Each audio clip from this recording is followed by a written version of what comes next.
Of all the non-native predatory species in the Central Valley, we probably know the most about striped bass and consider them as likely the most important predators on small salmon and steelhead, because there are lots of them and they are opportunistic feeders, consuming pretty much any fish or invertebrate that they come across, and they migrate up the Sacramento River at the same time that juvenile Chinook salmon are migrating down, with predictable results when they come together. One very important tool in the effort to try and reduce the effects of predation on threatened and endangered fish is the state's authority to use fishing regulations, both to prohibit harvest of listed species and to allow liberal harvest of non-native predatory species. So with all that, and to summarize, I'm suggesting, or actually requesting, that the Commission begin the process to consider proposed regulations directed at reducing, to the extent practicable, the adverse effects of non-native predators on federally listed anadromous species in California, especially in the Central Valley.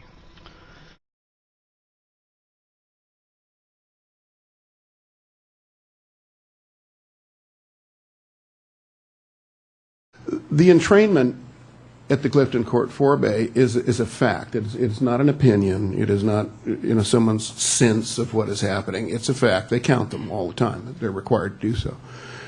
And so they know exactly what the entrainment is.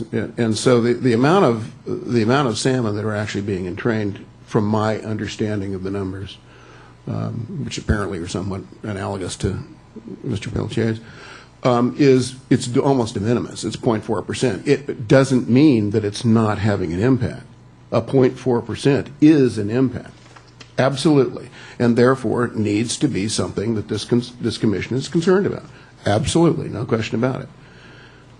I have never heard an estimate of striped bass predation on salmon that was anywhere near as small as that number. They're all larger than that number.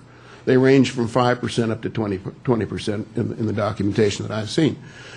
So if the Commission is going to be concerned about the pumps, and rightly so, because it is an impact on the Delta and it is an impact on the endangered species that we're talking about, I don't understand why the Commission wouldn't have a same attitude about the striped bass.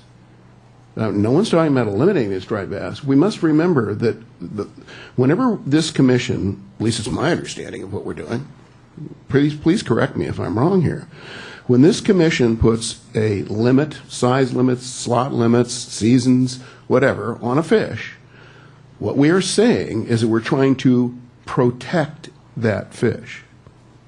Am I wrong? I think that's true.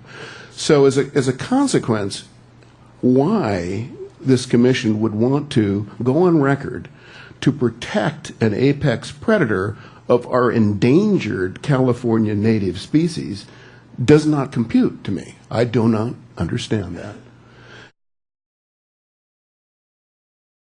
I'm going to propose that we suggest to the department that they carry on managing this sport fishery as they have for years.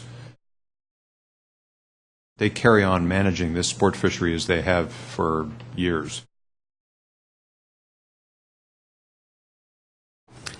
I'd like to keep the fishing consistent whenever we can. Instead, I mean, we can't control a lot of it, but this we can. So I'd like to leave it the way it is.